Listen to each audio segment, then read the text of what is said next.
to the Exam Study Expert Podcast, helping you ace your exams at school and university through the psychology of high performance and the science of studying smarter, not harder. It's my pleasure to introduce your host, the Cambridge-trained memory psychologist and exam success coach, William Wadsworth. Why it's okay to falter and fail, and how to pick yourself back up again. That's our question for today, which was inspired by the subtitle of a new book called Blank, which is out this week. And I'm delighted to be joined by one of the authors, Giles Paley-Phillips, who's here with us today. He's going to be sharing some words of reassurance about, as I say, why it's okay to falter and fail, which he terms blank moments, as well as some practical strategies that we can do to move past these sticky patches. Giles knows more about this subject than most because he hosts the incredible Blank podcast, the same name as the book, which features a dazzling array of celebrities and prominent public figures, from politicians to sporting legends to stars of film and television. And the fascinating thing about all these people is, as you'll hear from Giles, they're just like us. They're not superhuman. They falter and fail too, whether we're talking about great writers or actors having creative blocks and getting stuck on a major project, or whether we're looking at a politician having a total mind blank and standing frozen mid-speech in Parliament. Quick American translation, that's basically the UK's Senate. Giles has heard it all and more on his podcast and writes about it in the book Blank. One of the reasons I was particularly keen to bring Giles on to share some of these insights is that so many of the famous and respected names he's interviewed about blank moments in his time have talked about how school and education generally have been such a pivotal part of their story. And there's even a whole chapter in the book dedicated to blank moments at school, which has got some great insights in it, many of which come out in today's conversation. There's so much I took away from talking to Giles. So without further ado, let me introduce you to him and let's get right into the interview. My name's Giles Paley-Phillips. I would say my main gig is probably writing, although I would say in recent years I have become a podcaster and a producer. Produce lots of other podcasts, but yeah, writing's still my main bag, I suppose. So one of the projects we're hopefully going to talk about a little bit today with regards to writing and podcasting is the Blank podcast and the book of the same name, Blank, why it's fine to falter and fail and how to pick yourself up again. It is, yeah. It's taken me a while to get that title. I was hoping it would just be blank. It'd be really easy to say. But I think that sums it up really nicely, and it certainly kind of hooked me in as a topic, and kind of I'd love to chat to you a bit more about what that kind of means. I know on the kind of the podcast you talk a lot about this idea of kind of blankness and blank moments. What is that? I mean, it can mean perhaps slightly different things to different people. Just give us a flavour of the sorts of things that can encompass. Well, yeah, I mean to wind back a little bit, the idea of the podcast came about really because I think I was trying to write a novel. I'd written one novel, verse novel, and I was working on another one, and I was just really in a difficult place with it. And I remember talking to Jim, who I do the podcast with, who co-hosts and produces with me. And he's a stand-up comedian. And he'd sort of got the fear of getting back on stage, back on the days where you could do live gigs. So, we were both sort of having our blank moments with regards to creativity. And that's kind of how it started. It was more about creativity and wanting to talk to other creative people about those moments. And I think in my head, I was thinking, well, we'll talk to writers, maybe we'll talk to comedians, people that, obviously are in the same industries as Jim and I. It became apparent that not only would this subject work with lots of different other industries as well, we've ended up talking to politicians and sports people and business people, actors and actresses. We also realised that it didn't just cover creative things, it covered so many other things. I think in the first few recordings that we did, I was sort of looking at Jim and thinking, wow, there's such a big scope here for what blankness can be, and it means so much. And that has come about really with doing, over 100 pods now. We've found that blankness means so much to different people, and the things that come up, sort of time and again regularly are things like imposter syndrome, public failure, social anxiety, education is one, grief. I think that's probably quite a few of them. But yeah, so the idea that, blankness isn't just this sort of singular thing, that's a broad kind of feeling for when you're not kind of creatively flowing, but it's also all these other things that mean different things to different people. So it's really fascinating how, it's been a sort of a journey for us as well, because we've discovered that blackness means so many different things. Yeah, and it seems like it's everything from, and I know the cover of your book's got that sort of snapped pencil, so that kind of moment of creative frustration where you can't get the words out, through to something major, like you've just had a major life trauma or grief or bereavement or something like that, and you're just struggling to pick up the pieces of your whole life and get things back on track. Yeah, absolutely. Yeah, we've had, actually recently we've had some very, very heartbreaking kind of conversations with people who've gone through some really, really difficult times in their lives, and that is their blank moment. And I guess also a thing that we wanted to do, which was also a positive thing, is how do you get through those things? How do you move on from those things, and how can we kind of advise other people that might be going through those moments? And hopefully there's lots that resonate for other people, and perhaps why the podcast has become so popular is that people will do resonate with something that's being said, although they're kind of lighthearted, sort of relaxed chats with people. And I think that's another great thing about podcasting, is that you can have these sort of very candid conversations, far more so than, than other mediums where you have interviews, which are a lot more structured and, time, like we've got to go to the news now, so there's all like rushed, isn't it? Or someone's on to sell something, we try and avoid talking about like particular projects that are coming up, because it's not a sales pitch sort of thing, we're not getting people on to promote stuff necessarily, but it is about having those sort of candid conversations, and the power of conversation again is a wonderful thing. And Jim and I call it our therapy session every week, because it's just so enlightening. We just get to meet these, talk to these amazing people. Truly amazing. Like your guest list, and people have said it before, but it's an absolutely insane guest list. Like just looking at some of the names, like David Harbour, who you'll recognise from Stranger Things as Hopper, golfer Sir Nick Faldo, Mark Gatiss, who writes Doctor Who and Sherlock, Caroline Lucas, the MP for the Green Party, Louis Theroux, Gary Neville, Gary Lineker, Stephen Fry. This literally goes on. Really, kind of the great and good. It's insane. No, it's I slightly get goosebumps when we were writing the book. Going back through the back catalogue and thinking, God, we interviewed them. You kind of don't think about it at the time, I guess, because you're just in the moment of all. For me, I organise most of the interviews and stuff, so it's all that kind of admin and stuff of working it out. But it's only when you reflect on these things sometimes that you actually realise how special, and how lucky you've been. Yeah. Yeah. I wonder if there's something particularly special or encouraging or helpful for people hearing from, these real sort of superstars of so many different domains, and hearing about, even if these people fail and falter, and, if it can happen to them, then, it's just completely normal, and that happens to all of us. Do you feel there's sort of something in that? Oh, absolutely. Absolutely. That's the amazing thing, is that, we are so similar. We all have the same kind of neurosis and foibles about the world. We all have the same kind of anxieties about things, generally. There is so much more that we have in common. There's that great Joe Cox quote that, is just so incredibly true. We are all very similar. And I think, like I say, it started off as a creative kind of project, talking to creative people, which I thought we would have things in common with. But, obviously it's broadened out to many different other industries. And it's like a human thing, and that, I guess we are kind of investigating the human condition in it, not sort of subconsciously, I suppose, but and that's the wonderful thing about it.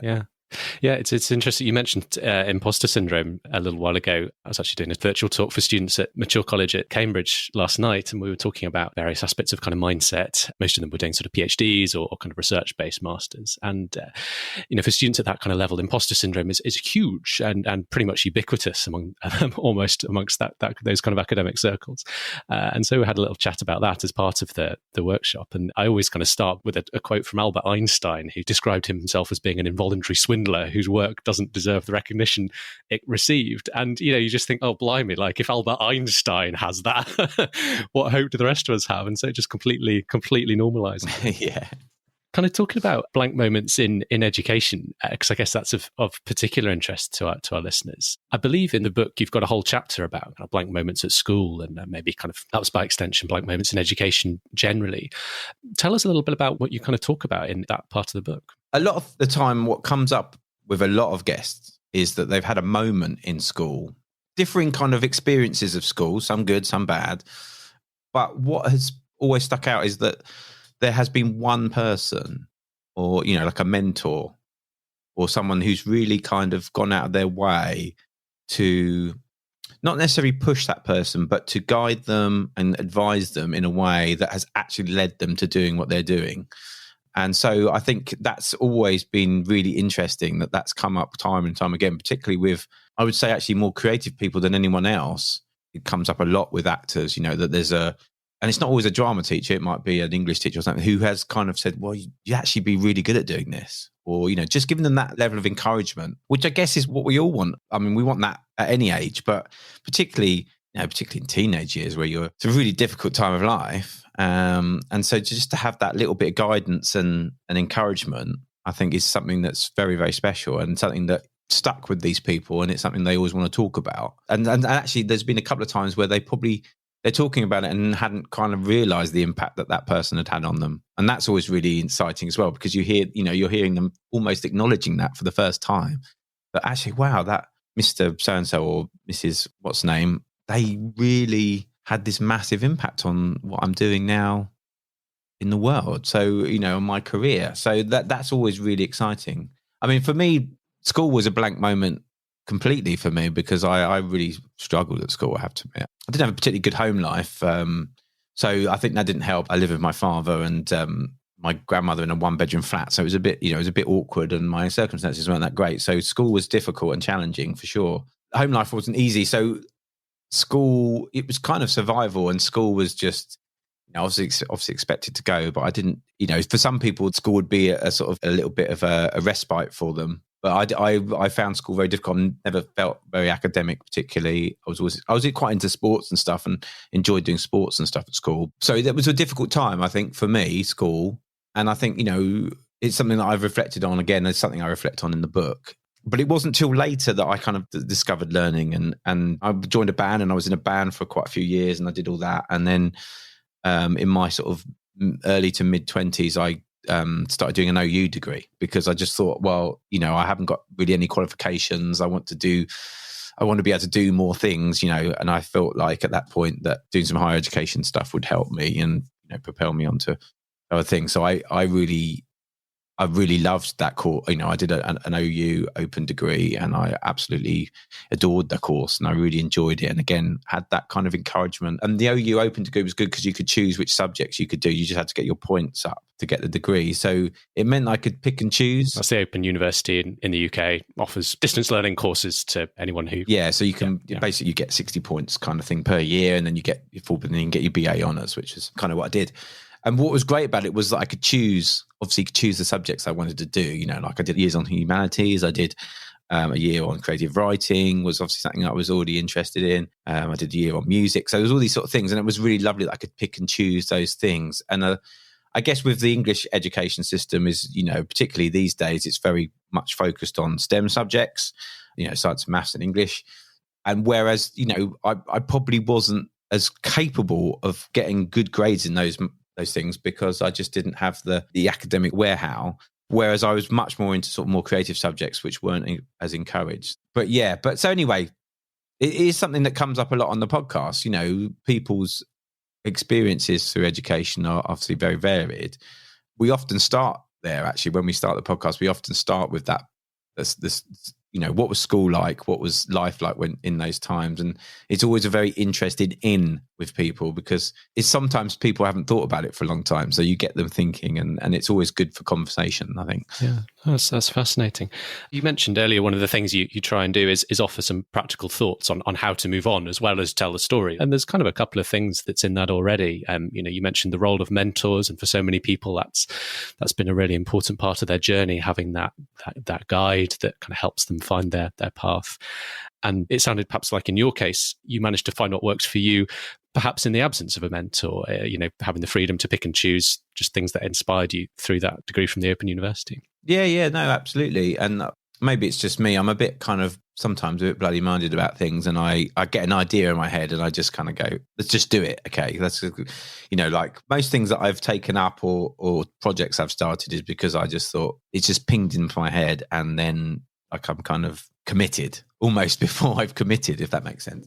So yeah, things like doing the Open University degree I just felt like it was, for me at that point in my life, I thought it would open some doors for me, and perhaps also I could grow as an individual, because I could, things I hadn't done in my sort of previous educational life, I hadn't really taken a lot from or got a lot out of. So it was, it was an opportunity to really own my education a little bit more, I guess. Yeah, so that's sort of very much taking your path into your own hands. I'm just curious on the mentor side of things.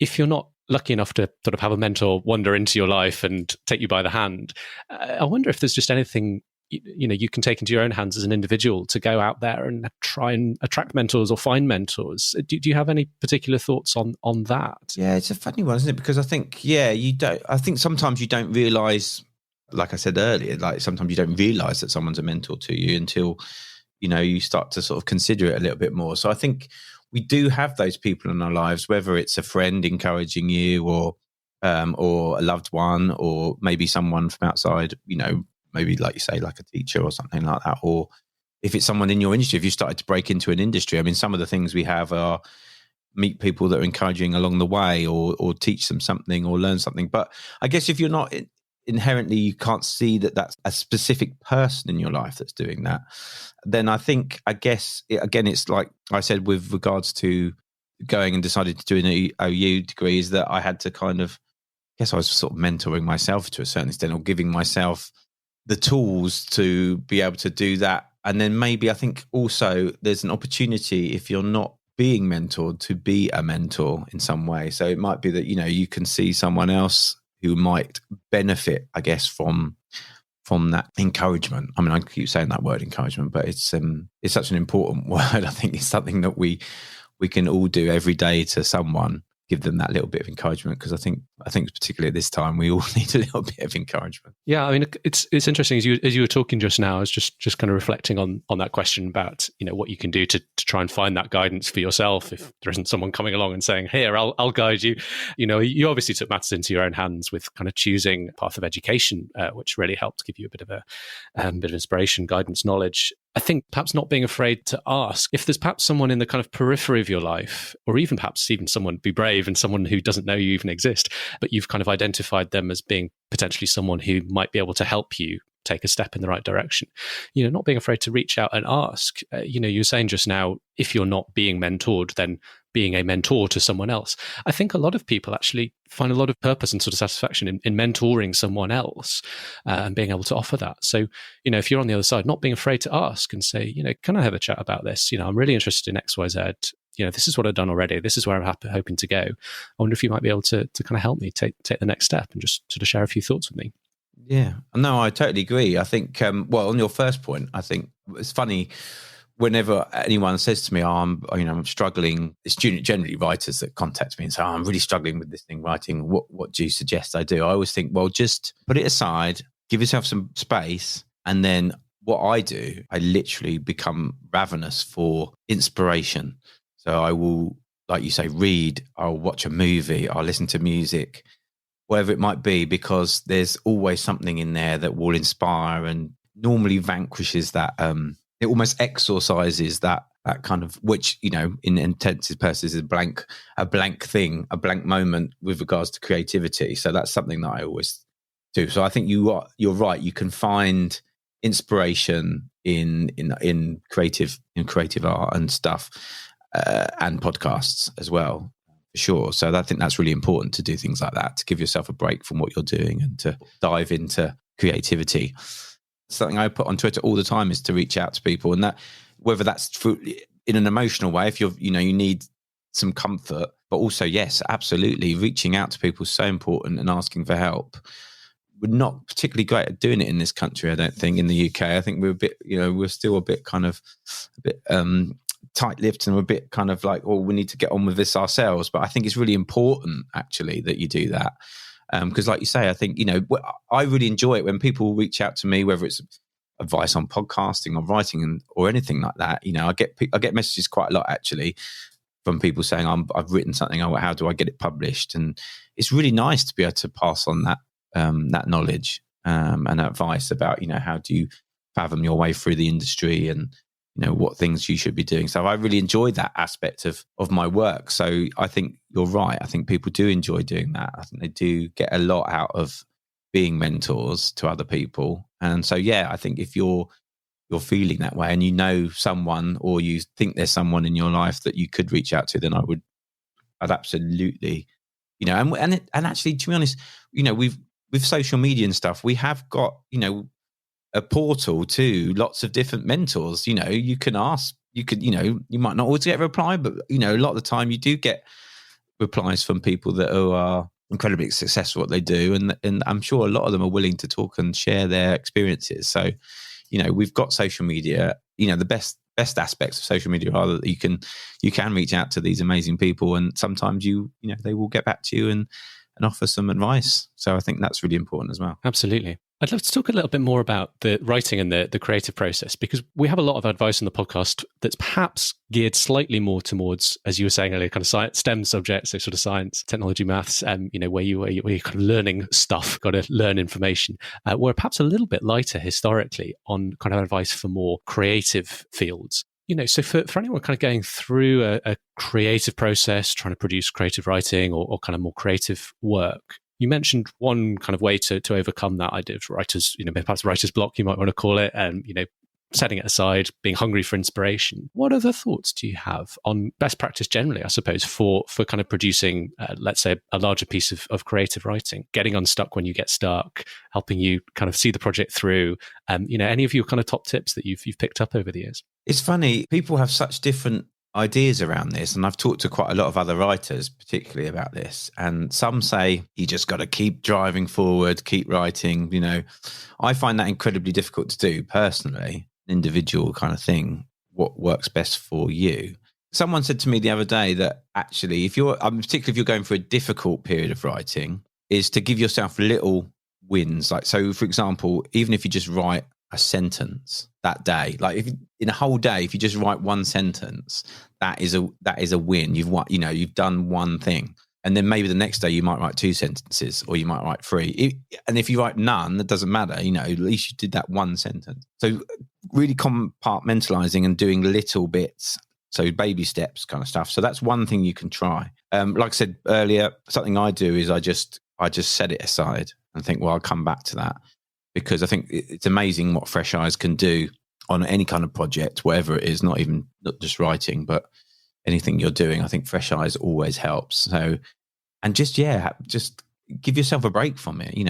For me, like just trying to sit and write, I will not get very far. So I think for me, it always helps to, I know it sounds, but just getting some exercise, maybe going for a walk, getting some fresh air, grab a coffee, just doing something different, I think really, really helps. Whatever it might be, I think actually physical exercise is often very, very good, actually. And sometimes like the best ideas will come when you're 10 miles from home and you're walking across the field and you're thinking, I need to get back. I need to find a bit of paper to write on.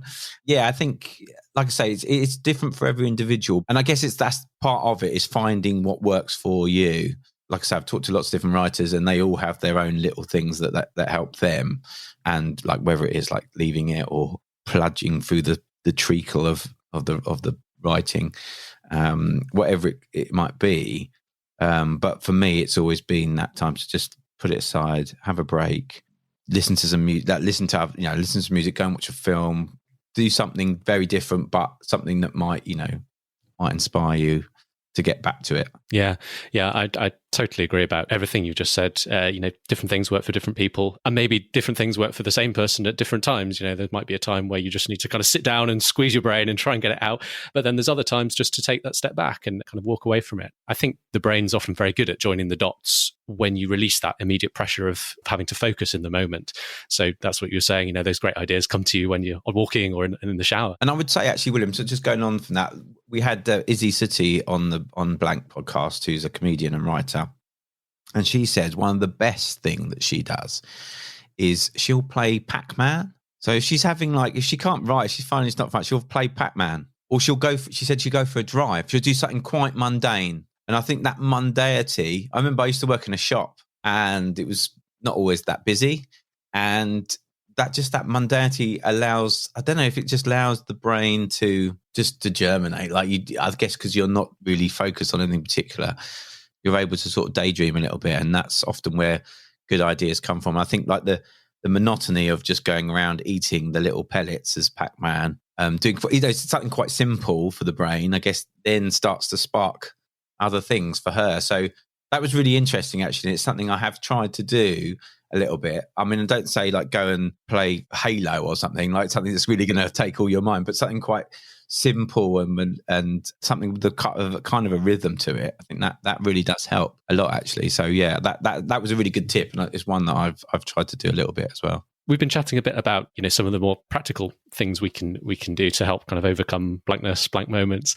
One of the things I've always found interesting about the podcast, and I think you've kind of reflected this in the book as well, various habits come up in kind of conversation about things that help people achieve what they want in life. If you were going in to chat to a bunch of sixth formers or kind of university students and you wanted to share some of perhaps the habits either from your own life or that you've kind of heard some of these successful people on your podcast talking about more often than not, what might be the kind of handful of things you'd particularly highlight as being useful habits that you might want to consider adopting and bringing into your own life? My family, we do every night, we do a thing called the good, the bad, and the gratitude, where we say one good thing about the day, one bad thing, and then one thing we're grateful for.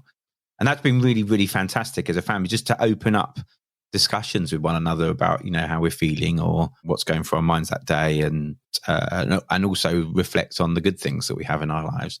The gratitude list and the idea in the book kind of came about because we talked to a comedian called Marcus Brigstock. He's been through rehab, he's a recovering addict, and he said that's something that he's been doing for like 12 years. It was really interesting that he said he does that gratitude list every day, religiously does it, and how much of an impact that's had on him and his recovery. So that's an amazing story.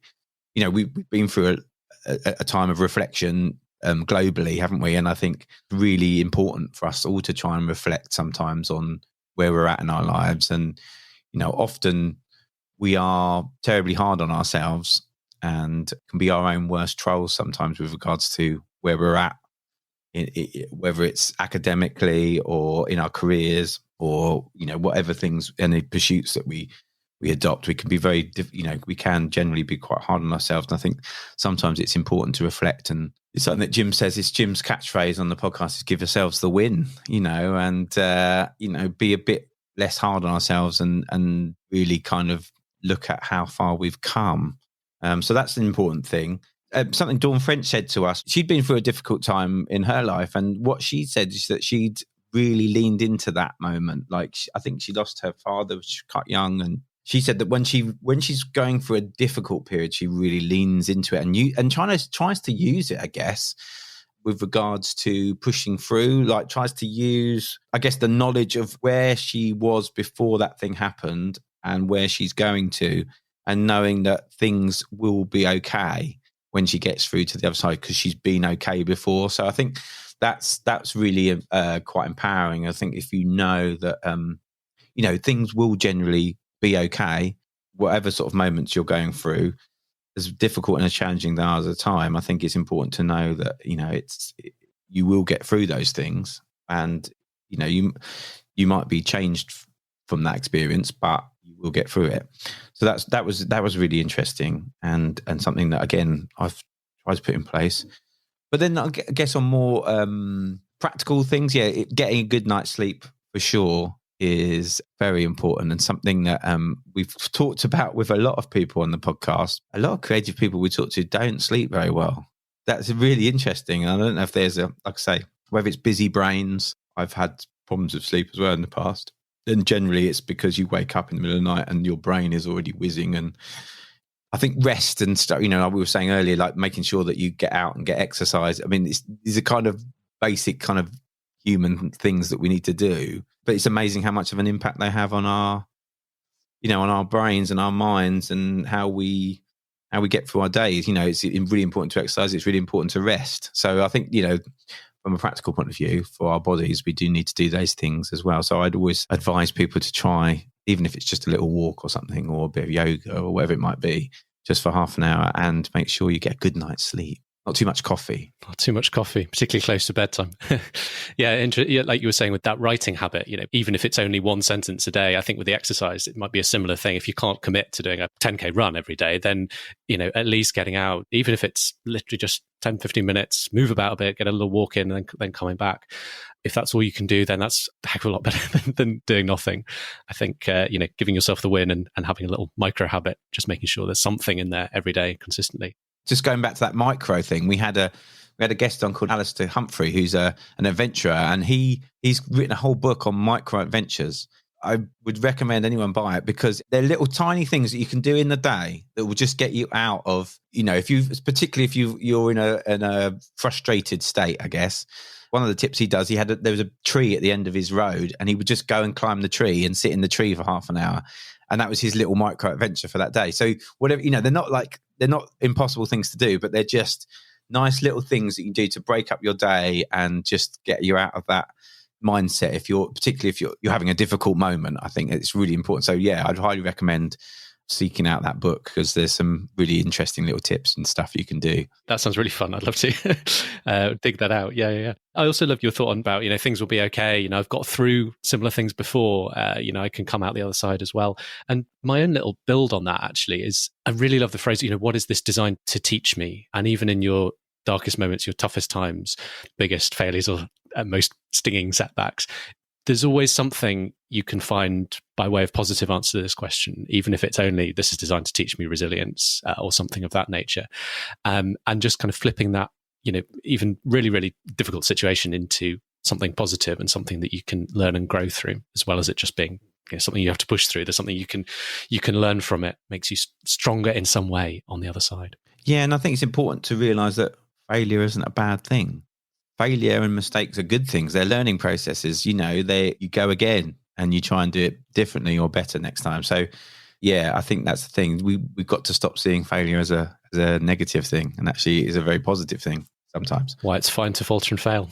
Exactly. Excellent. Well, that seems like a fantastic note to start to bring the conversation to a close. And just before I go, I'd love to ask you a couple of questions. One of which is, tell us a little bit more about the book and where we might be able to get hold of it. Well, the book is out in April the 15th. You can get it from all good bookshops and probably some bad ones as well, and Amazon and all those kind of places. Hive. Important to support your independent bookshop. So hive.co.uk, you can buy books through there. So yeah, it's a bit of a labour of love. Jim's never written a book before. So, again, it's going back to that thing I was saying earlier about the scope of the podcast. When we first started recording, I kind of thought there might be, this could expand into something else. And obviously the book was one of the ideas. And so it's lovely to see it now. And it was a joy to write. Really, really enjoyed writing my first kind of dabble with nonfiction. And it's a bit memoir-y in parts and then a bit self-help. And there's lots of useful information and advice from our wonderful guests. So yeah, it was a really, really enjoyable book to write. And I hope other people will really resonate with with all the subjects that we sort of and themes we talk about. Fantastic. Well, we put links to all of that to make it easy for people to find, as well as to your podcast and so forth. So that will all be in the show notes. Thank you. Highly encourage people to go and check that out. Just in closing, I always ask Giles, my guests, what kind of their one big piece of advice would be if they had the luxury of stepping in a time machine and going back and hanging out with their maybe 17, 18-year-old self. What would you want to tell yourself back at that age to kind of help him on his path at that junction in life? I would probably say what I just said a minute ago. Is it's going to be okay? Adulting is not as daunting as you might be thinking at this moment. Try and enjoy yourself and don't be hard on yourself. They would be the sort of few things I would say. I'd probably give myself a hug as well. Excellent. Fantastic. Giles, I love that. Thank you ever so much for a fantastic conversation. It's been such fun to chat. Thank you ever so much for coming on the show today. Well, thank you so much. Thanks for having me on. Well, I hope you enjoyed that conversation with Giles. If you did, one thing that would really help us out is taking a few moments to leave a rating and review in your podcast app. We read every single one, and they really inspire us to keep the quality of the show as high as possible for you guys, as well as helping the students who need our material most to be able to find their way to the show. So I'd be super grateful for that. Do join us again next week when I'll be zooming in on how to pick yourself up when you're just feeling overwhelmed by how much there is to do. Until then, study smart and wishing you every success. If you've got exams coming up, you can now get all of William's favourite tips and tricks to save you time and get you higher grades, all in one handy cheat sheet. Grab your copy at examstudyexpert.com/free tips. Thanks again for listening, and see you soon.